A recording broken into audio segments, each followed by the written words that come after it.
Buenas tardes, mis amados hermanos, Dios los bendiga. Sean todos bienvenidos a nuestro estudio a través del libro de Santiago. Llegamos a un capítulo muy importante, el capítulo 4. El capítulo 4 tiene una sucesión, una serie de verdades terribles, impresionantes, verdades que nos van a estremecer en cuanto a nuestro mayor enemigo o el enemigo número uno de nuestra salvación somos nosotros mismos. Y nunca quizás pensaríamos que nosotros mismos terminaríamos oponiéndonos a una vida de santidad y obediencia, pero hay que reconocer que hay cosas en nosotros que no son buenas, muchas de ellas. Entonces de eso se trata el estudio que vamos a ver hoy y muchas otras cosas, y vamos a orar para iniciar este estudio. Maravilloso Padre, te damos gracias y pedimos, oh Dios nuestro, esa maravillosa bendición tuya, Señor, esa dirección que tú nos das, Señor, porque definitivamente los días son malos y empeorarán. Y vendrán días peores, Señor. Pero a los que esperamos en ti nos aguardan buenas cosas, Señor. Tu palabra hermosamente nos dice, tú guardarás en completa paz aquel cuyo pensamiento en ti persevera.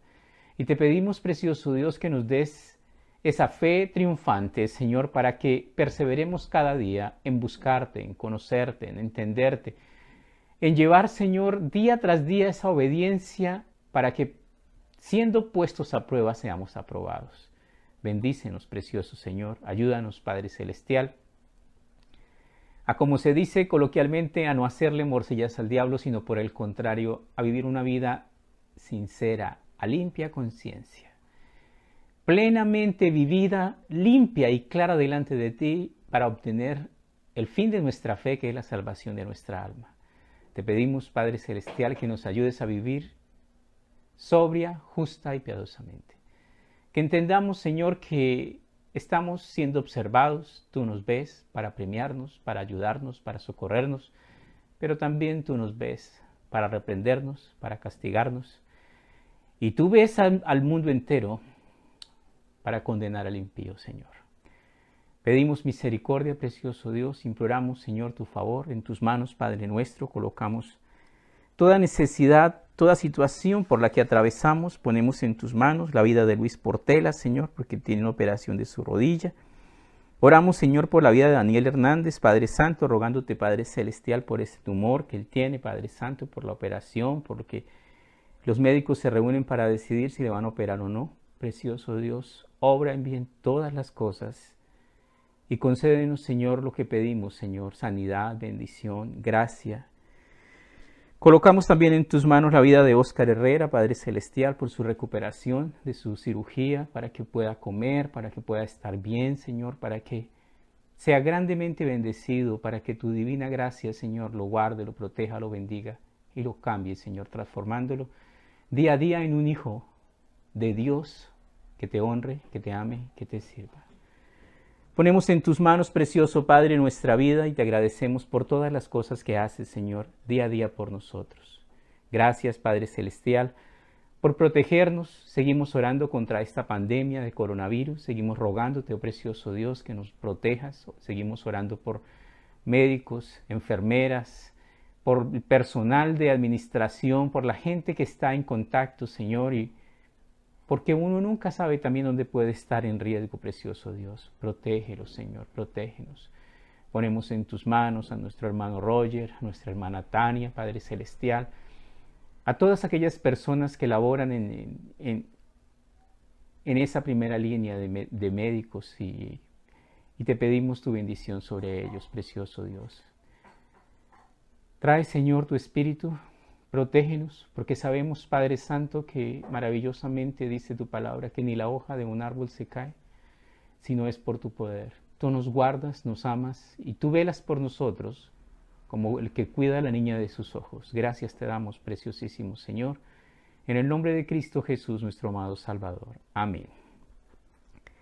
Abramos nuestras Biblias en Santiago capítulo 4, versículo 1. Santiago 4.1 inicia directo al grano, de una vez pone el dedo en la llaga y nos dice en el versículo 1 del capítulo 4, ¿de dónde vienen las guerras y los pleitos entre vosotros? Siempre nos preguntamos eso. ¿Por qué peleamos tanto? ¿Por qué salgo y me agarro con el de allí, con el de allí? ¿Por qué estoy que mato y como del muerto? ¿Por qué soy así? Y nos va a dar la respuesta. Dice, no es de vuestras pasiones las cuales combaten en vuestros miembros. ¿Qué quiere decir esto? Esto tiene un contexto impresionante, un contexto supremamente a veces difícil de entender, porque muchas veces tenemos el concepto que somos buenos, porque siempre que vamos a procurar hacer una comparación, nos comparamos con gente más mala que nosotros para salir bien librados. ¿Qué nos dice la palabra de Dios? Vamos al libro de Romanos capítulo 7, versículo 14. Romanos 7, 14. En el libro de Romanos, en el capítulo 7, en el versículo 14, nos escribe el Espíritu Santo. Romanos 7, 14 dice, porque sabemos que la ley es espiritual, mas yo soy carnal, vendido al pecado. Esta es una cosa que a veces yo no logro comprender completamente. ¿Qué? Que yo soy tan malo como la Biblia dice que yo lo soy. Pero hay una cosa que es definitivamente cierta. Si Dios lo dice, Él no se equivoca. Entonces, resulta que yo sí resulto siendo tan malo como la Biblia dice. Dice nuevamente, porque sabemos que la ley es espiritual. Claro, la ley viene de Dios, mas yo soy carnal, vendido al pecado. Por eso es que me encuentro incómodo con la palabra de Dios. Exactamente. ¿Por qué? Porque soy malo, soy pecador. Entonces seguimos leyendo, dice el 15, pero lo que hago no lo entiendo, pues no hago lo que quiero, sino lo que aborrezco, eso hago. Entonces me dicen que robar es malo, pero un papayazo. Entonces si está el papayazo y no, si uno es tonto si no aprovecha, ¿no? Pero si aprovecha es ladrón. Y los ladrones no entrarán en el reino de Dios. Entonces, ¿qué tenemos acá? Nos dice, porque lo que hago no lo entiendo, pues no hago lo que quiero, sino lo que aborrezco, eso hago. Muchas veces nosotros decimos, uy, no, yo no sería tan desleal con mi amigo, uy, no, yo no sería tan traidor, uy, yo no sería tan doble, tan falso hablando de mi amigo. Y resulta que después sí lo hace. Y si lo que hago, y si lo que no quiero esto hago, apruebo que la ley es buena.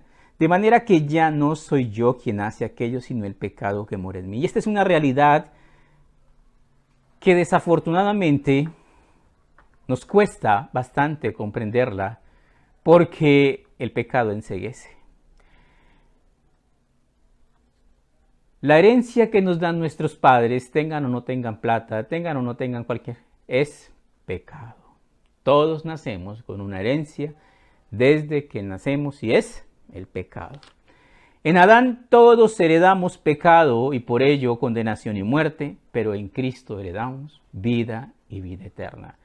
Entonces tenemos acá la primera parte que es muy importante, de manera que ya no soy yo quien hace aquello, sino el pecado que mora en mí. Y yo sé que en mí, esto es en mi carne, no mora el bien, porque el querer el bien está en mí, pero no el hacerlo. ¿Cuántas veces llegando un momento en el cual tu corazón se te arruga delante de Dios y el Señor te inquieta y te dice, mira para aquí, mire para allí, mire cuánta gente tiene hambre, mire cuánta gente tiene necesidades, mire cuánta gente, y mire que usted puede ayudar, y usted ahí en la camita dice, sí, Señor, mañana yo voy a procurar, mañana yo voy a ir, y se levanta el otro día y dice, oiga, yo anoche tuve un poco de pensamientos tontos que no, uy, ¿qué tal uno repartir la plática? No.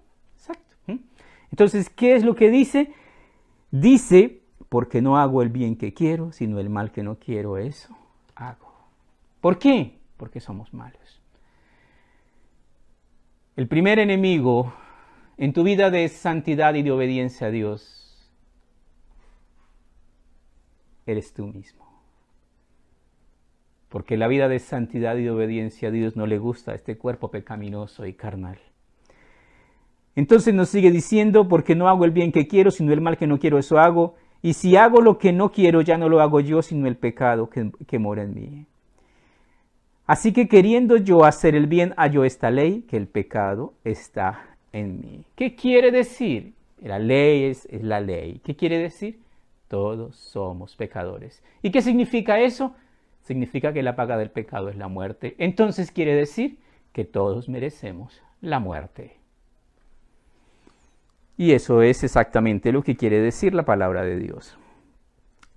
En Romanos capítulo 7, versículo 18, Romanos 7, 18, volvemos a Romanos.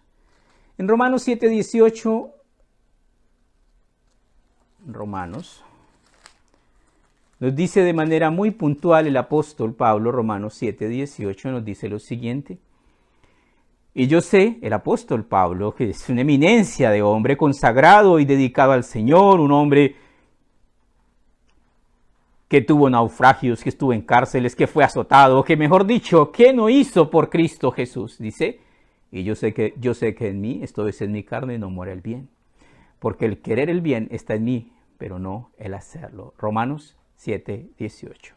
El apóstol Pablo, también conociendo su carnalidad, dice, en mí, yo soy malo por naturaleza.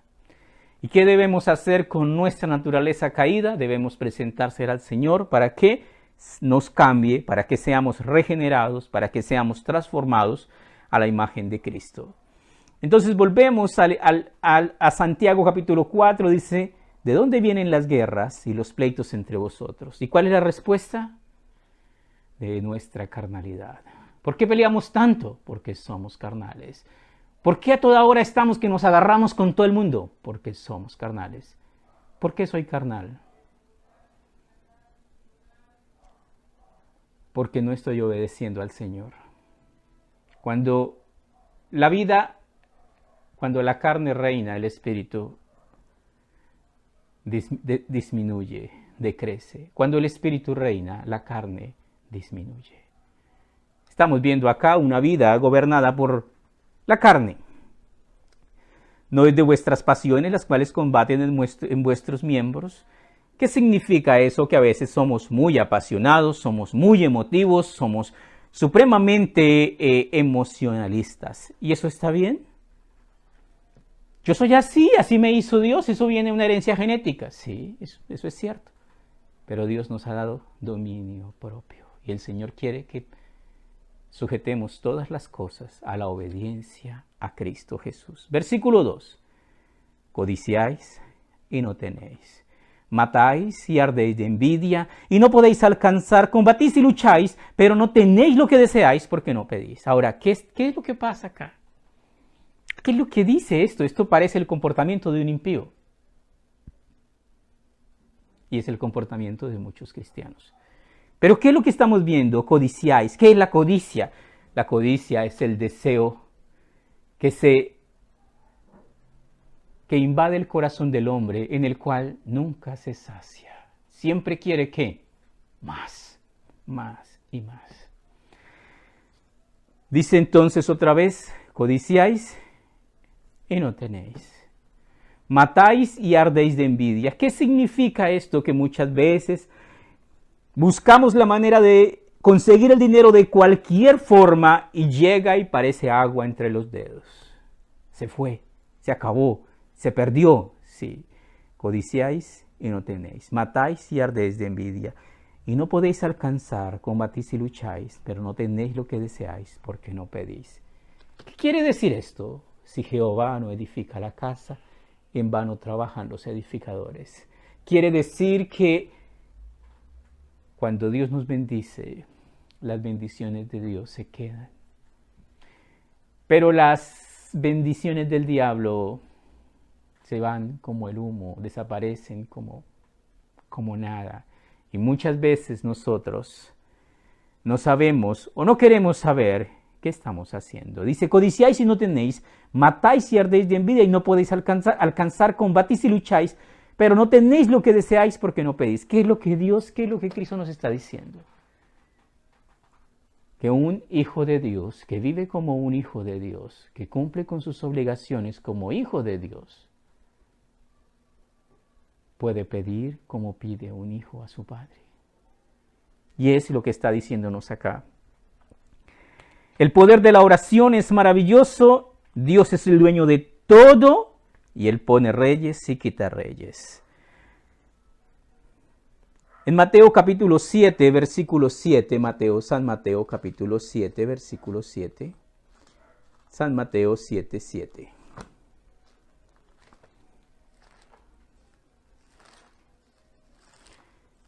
En Mateo 7, versículo 7 dice, pedid y se os dará. Buscad y hallaréis, llamad y se os abrirá. Porque todo el que pide recibe, y el que busca halla, y el que llama se le abrirá. Y muchos dicen, ay, maravilloso, ahora sí voy a pedir. Hasta para eso hay que saber. ¿Qué? Para pedir hay que saber pedir. ¿Qué sigue diciendo acá? ¿Qué hombre hay de vosotros que si su hijo le pide un pan le dará una piedra, o si le pide un pescado le dará una serpiente? ¿Qué quiere decir esto? Que Dios es bueno con nosotros. Pues si vosotros, siendo malos, sabéis dar buenas dádivas a vuestros hijos, ¿cuánto más vuestro Padre que está en los cielos dará buenas cosas a los que le pidan? ¿Qué es lo que Dios quiere que nosotros hagamos? Primero, que nos comportemos como hijos obedientes de Dios. Y cuando usted cumple, tiene derechos y puede pedir. Pero tenemos que aprender a pedir conforme a la voluntad de Dios. Dios quiere que nosotros pidamos y el Señor nos dará, de acuerdo a su voluntad, lo que Él quiera darnos. Y todo lo que Dios nos quiera dar es de su esencia. Todo es bueno. Versículo 3 dice, pedís y no recibís, porque pedís mal para gastar en vuestros deleites. ¿No? Hay muchos cristianos frustrados porque se han dedicado a pedir y luego han terminado completamente decepcionados porque no han adquirido lo que han pedido. Y desafortunadamente, muchas veces pedimos mal. Los discípulos de Jesús, Señor, ¿quieres que sacudemos las sandalias y que descienda fuego del cielo? Señor, no sabéis lo que pedís. Muchas veces no sabemos pedir. Y cuando la Escritura nos habla acerca de que no sabemos pedir, es porque no sabemos pedir conforme a la palabra de Dios. Libro de Proverbios, capítulo 30, versículo 5. Proverbios 35. Cuando voy a esta cita, es una cita que taladró mi cabeza por muchas veces. Y siempre la juzgué de manera equivocada. Y es una cita muy maravillosa. Proverbios 30. Ya ve que tengo acá. Proverbios 35. Dicen del libro de Proverbios,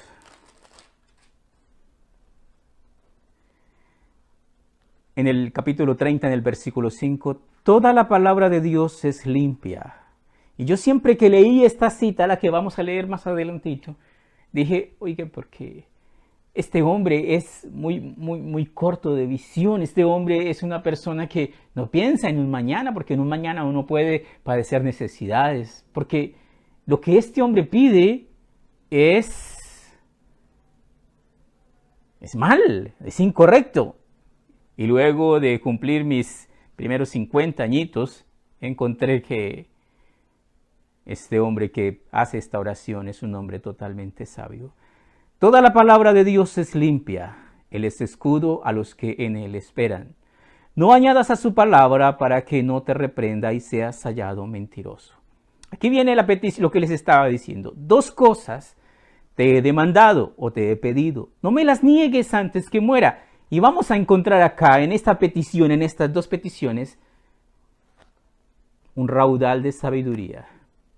Primera petición, vanidad y palabra mentirosa aparta de mí. ¿Eres vanidoso? ¿Somos vanidosos? ¿Cuánto tiempo pasamos frente al espejo? ¿Cuánto tiempo pasamos pensando en que nosotros nos merecemos algo mejor? Vanidad y palabra mentirosa aparta de mí. Dios mío, no quiero ser vanidoso ni quiero ser mentiroso. No me des pobreza ni riqueza. Aquí era donde yo decía, Dios mío, este tipo, oiga, pero qué bruto, mire, cómo es que habla, cómo es que, pero qué mente tan pequeñita. Dice, no me des pobreza ni riqueza, manténme del pan necesario. No sea que me sacie y te niegue y diga, ¿quién es Jehová? ¿Por qué? Porque se llenó de orgullo y fue una persona muy rica y se olvidó de Dios. o que siendo pobre hurte y blasfeme el nombre de mi Dios. ¿Qué es lo que está pidiendo este hombre? Manténgame, Señor, del pan necesario. ¿Por qué? Primera de Timoteo, capítulo 6. Primera de Timoteo 6:10 dice, porque raíz de todos los males, voy a verificar la cita porque puede que el número se me haya equivocado. Porque raíz de todos los males es el amor al dinero. Entonces tenemos acá un hombre que tiene una petición ante Dios: no me des pobreza ni riqueza, manténme del pan necesario. Y es increíble, ¿por qué? Porque te da completa libertad. 6:10. Sí, 1 Timoteo 6:10. Porque te da completa libertad, no te amarras ¿con qué? Con las posesiones, con el amor al dinero, con la codicia. Te lleva libre por este mundo donde somos peregrinos y donde tenemos que aprender que sin nada entramos a este mundo y nada sacaremos de él excepto nuestra decisión con o sin Dios. ¿Qué palabras de tanta sabiduría encontramos allí en Proverbios? Y realmente es un libro que derrocha por todas partes sabiduría. Volvemos a nuestro libro de Santiago, a nuestro eje de estudio. Dice, pedís y no recibís porque pedís mal para gastar en vuestros deleites. Versículo 4 dice, oh almas adúlteras. ¿Cómo así? ¿Qué es esto? Adulterio espiritual. ¿No sabéis que la amistad del mundo es enemistad contra Dios? ¿Qué significa esto? ¿Cuántos cristianos aman ser mundanos? Pero eso es como el agua y el aceite. ¿Por qué? Porque no es compatible, porque es algo totalmente distinto. Primera de Juan, capítulo 2, versículos 15 al 17. Primera de Juan 2, Primera de Juan, capítulo 2, versículos 15 al 17. No améis al mundo, ni las cosas que están en el mundo. ¿Y qué son las cosas que están en el mundo? Sí, la tarjeta de crédito, sí, el celular, el dinero, sí, el carro, sí, las posesiones. Si alguno ama al mundo, el amor del Padre no está en él. Porque todo lo que hay en el mundo, los deseos de la carne, los deseos de los ojos y la vanagloria de la vida, no provienen del Padre, sino del mundo. Y el mundo pasa y sus deseos. Pero el que hace la voluntad de Dios permanece para siempre. ¿Y cuál es la voluntad de Dios? Que no amemos el mundo. Y es una tarea bastante complicada, bastante difícil, cuando tenemos mucho que perder.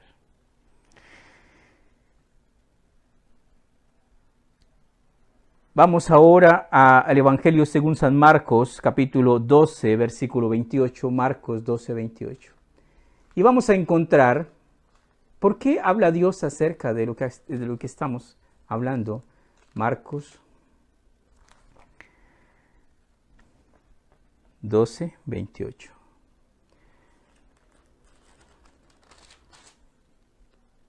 Acercándose uno de los escribas que le había oído disputar y sabía que había respondido bien, le preguntó, ¿cuál es el primer mandamiento de todos?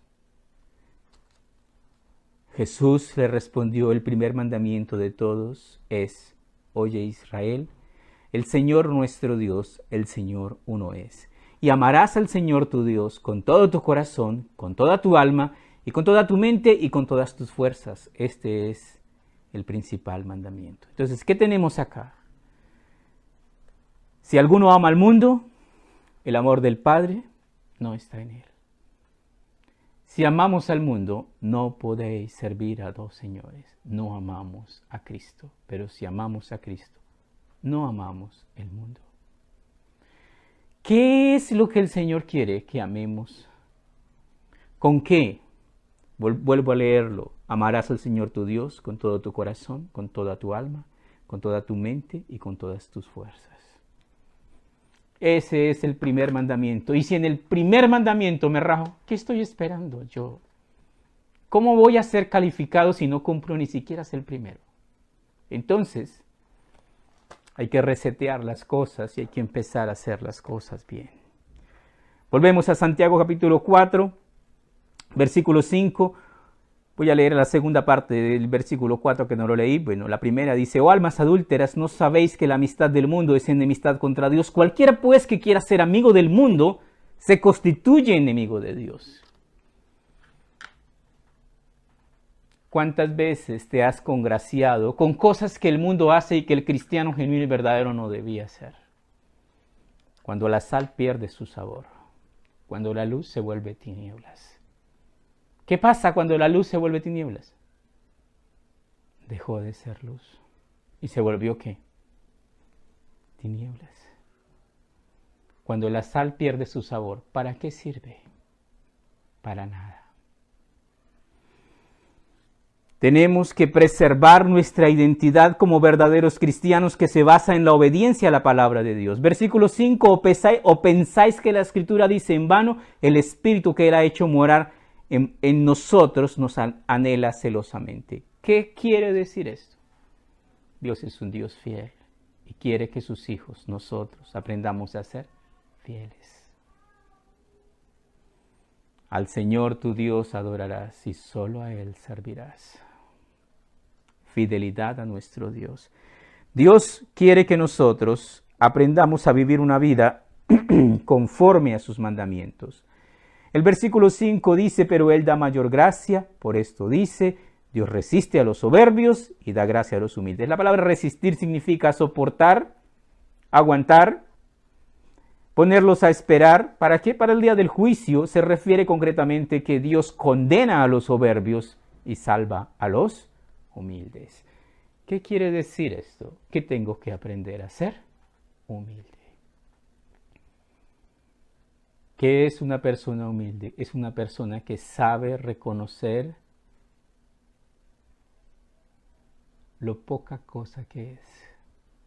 Y si yo me comparo con Dios, ¿qué resulto siendo? No hay punto de comparación entre Él, absolutamente santo, absolutamente bueno, absolutamente fiel, absolutamente poderoso, y yo. Por eso David siempre dijo: yo soy gusano y no hombre. Entonces tenemos aquí: ¿o pensáis que la Escritura dice en vano? El Espíritu que Él ha hecho morar en nosotros nos anhela celosamente. Dios es un Dios que anhela tener comunión con nosotros, pero quiere que nosotros seamos única y exclusivamente de Él.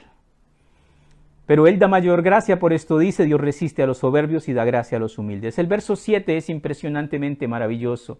En el versículo 7 encontramos la llave mágica para la guerra espiritual. ¿Cuál es? Someteos pues a Dios, resistid al diablo y huirá de vosotros.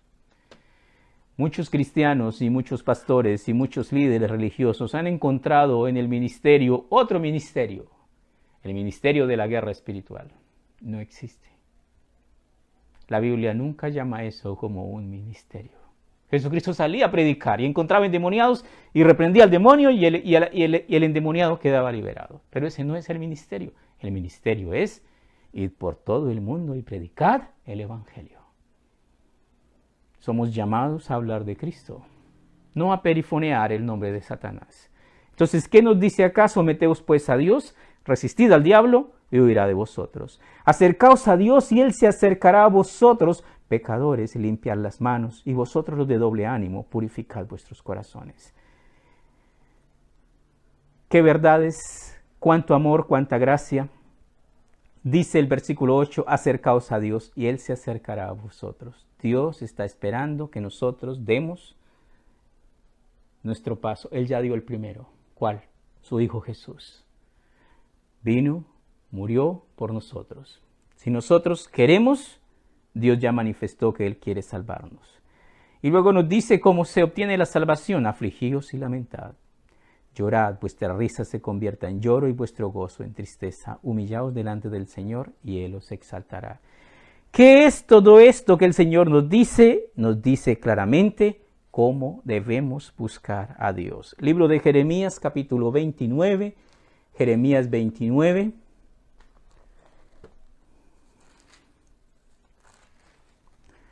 Jeremías 29:13 dice, y me buscaréis y me hallaréis, porque me buscaréis de todo vuestro corazón.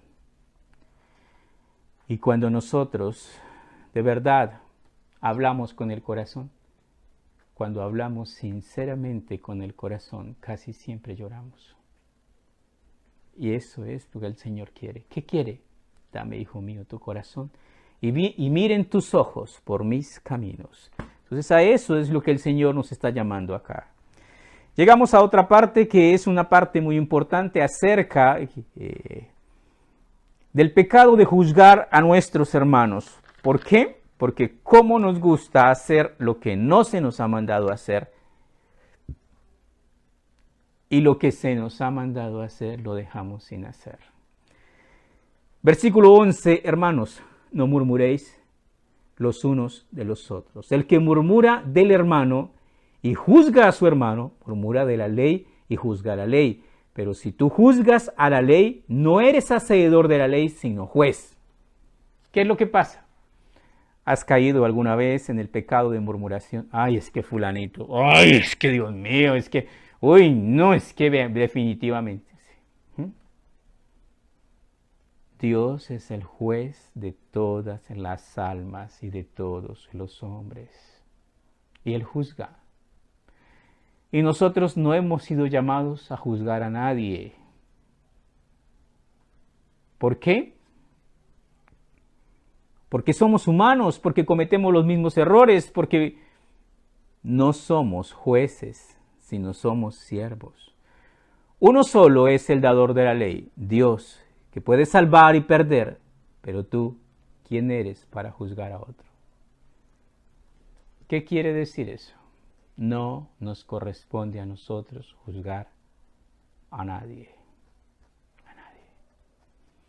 Tenemos que aprender que en este camino largo de la vida, unas son de cal y otras son de arena. Me refiero a que en unas ocasiones otros son los culpables y en otras el culpable es uno. Así que tenemos que aprender a tener misericordia, a saber que hay un Dios en los cielos que ha dicho, mía es la venganza, yo pagaré. Y debemos dejarle las cosas a nuestro Dios, porque Él sabe hacer las cosas y muy bien. Primera de Corintios 10:10, Primera de Corintios 10:10 nos advierte acerca de el no murmurar, el no juzgar a los demás. Dice en Primera de Corintios, en el capítulo 10, versículo 10, dice, ni murmuréis, como algunos de ellos murmuraron y perecieron por el destructor. ¿Qué significa? La palabra diablo significa chismoso, mentiroso. ¿Y quién es el que le gusta que los hermanos murmuren de los hermanos? Sí, Satanás. ¿Qué debo hacer si mi hermano es medio o más de medio embarradita? Bien embarradita. Orar por él y pedir por misericordia, para que Dios lo transforme. Versículo 13. Vamos ahora, los que decís, hoy mañana iremos a tal ciudad y estaremos allá un año y traficaremos y ganaremos. Los comerciantes, las personas que piensan, ay, ¿qué vamos a hacer este año? Y tienen todo cuadrado lo que van a hacer, cuando no sabéis lo que será mañana.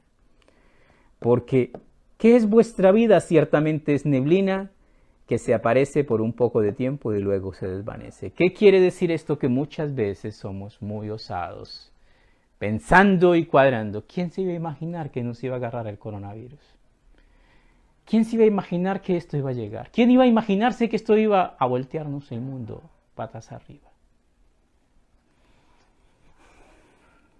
Versículo 15. En lugar de lo cual debíais decir, si el Señor quiere, viviremos y haremos esto o aquello. Es algo increíble y maravilloso, y es que cuenta con Dios. Si tú cuentas con Dios, Él contará con tu obediencia. Tenemos que aprender a conocer la palabra de Dios y a obedecer la palabra de Dios. Primera de Pedro, capítulo 5, versículo 6. Primera de Pedro 5, 6. Primera de Pedro 5:6. Dice así: humillaos pues bajo la poderosa mano de Dios, para que Él os exalte cuando fuere su tiempo. ¿Qué significa? Echando toda vuestra ansiedad sobre Él, porque Él tiene cuidado de vosotros. No se preocupe por las cosas, sobre todo por las cosas materiales, porque no son necesarias. Bueno, no son tan necesarias. El día que nos muramos, y este coronavirus nos está como apuntando con una escopeta, en cualquier descuido, lleve para el bulto. ¿Qué tenemos que hacer? Tener confianza en Dios. Si morimos, el apóstol Pablo dice: para mí el vivir es Cristo y el morir es ganancia. Si nos llegamos a morir, que podamos morirnos bien, bien con nuestro Dios.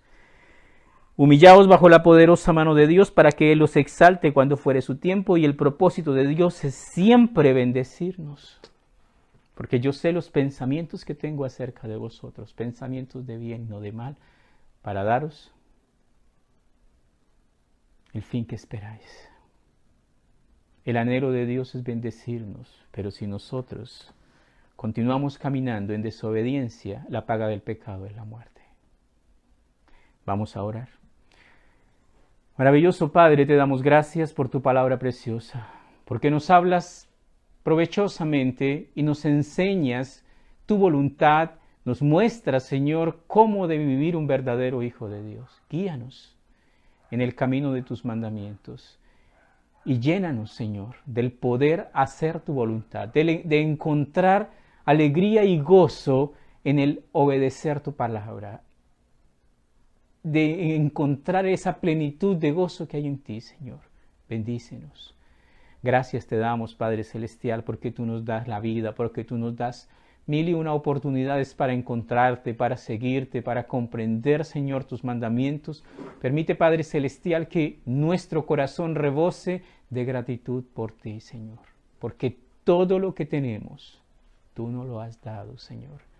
Gracias te damos por nuestros hijos, gracias por nuestra esposa, gracias por nuestro hogar, gracias porque así como descendió el maná 40 años sobre el pueblo de Israel, así tu provisión y tu bendición viene cada día sobre nosotros. Gracias te damos, precioso Dios, ahora que nos preparamos para tomar la Santa Cena. Prepara nuestros corazones para ser bendecidos, para ser edificados, para ser llenos de tu Espíritu Santo. Pedimos tu santa bendición en el nombre de Cristo Jesús. Amén. En el Evangelio según San Lucas, en el capítulo 22, versículo 14, leemos así: cuando era la hora, se sentó a la mesa y con los apóstoles, y les dijo: cuánto he deseado comer con vosotros esta Pascua antes que padezca, porque os digo que no la comeré más hasta que se cumpla en el reino de Dios. Esto es algo maravilloso. Un día, cuando Dios llene por completo, cuando las profecías del Señor se cumplan, cuando la gloria de Dios descienda y nuestro Señor Jesucristo venga hasta las nubes de su voz y su iglesia responda a su llamado, que ocurra el fantástico rapto de la iglesia, entonces nosotros partiremos para la casa de Dios, para el tercer cielo, y allí tomaremos la Santa Cena. Una sola vez, solo una vez. Por los siglos de los siglos, solo una vez. ¿Por qué? ¿Por qué acá se toma tantas veces? ¿Por qué en el cielo solo una vez? Porque en el cielo ya seremos diferentes, nuestra naturaleza será distinta, nuestro amor y nuestra devoción por el Señor será permanente. Entonces solo se necesitará una sola vez. Y les dice acá: porque os digo que no la comeréis más hasta que se cumpla en el reino de Dios. Y habiendo tomado la copa, dio gracias y dijo: tomad esto y repartidlo entre vosotros, porque os digo que no beberé más del fruto de la vid hasta que el reino de Dios venga. Y tomando el pan, dio gracias y lo partió y les dio diciendo: esto es mi cuerpo, que por vosotros es dado, Haced esto en memoria de mí. De igual manera, después que hubo cenado, tomó la copa, diciendo, esta copa es el nuevo pacto en mi sangre, que por vosotros se derrama. Entonces tenemos, ¿qué significa la Santa Cena? Es el pacto con Dios. ¿Es algo importante? Totalmente importante. Representa el inmenso dolor, la inmensa agonía de nuestro Dios para construir sobre su propio cuerpo una salvación maravillosa para nosotros. Así que voy a invitar a mi familia y allá en sus casitas, preparémonos para orar y tomar la Santa Cena. Entonces, vamos a orar, vamos a dar gracias por el pan y la copa que el Señor nos da para que recordemos su sacrificio y su pacto con nosotros. Maravilloso Padre, oh Dios eterno y misericordioso, gracias Señor, tu palabra dice, porque de tal manera amó Dios al mundo que ha dado a su Hijo unigénito para que todo aquel que en él cree no se pierda, mas tenga vida eterna. Tú nos has dado vida, Padre Celestial, a través del sacrificio de tu precioso Hijo, para que nosotros valoremos, Señor, tanto dolor, tanto sufrimiento, tanto amor, y encaminemos nuestra vida a una vida de obediencia, a una vida consagrada a ti, nuestro buen Dios. Bendecimos el pan que representa tu cuerpo, bendecimos la copa que representa tu sangre, y te damos gracias, porque por medio de este pacto, Señor, viene la salvación, la vida eterna, a través de la obediencia, Señor, a tus mandamientos. Gracias te damos, precioso Dios, en el nombre de Cristo Jesús. Amén.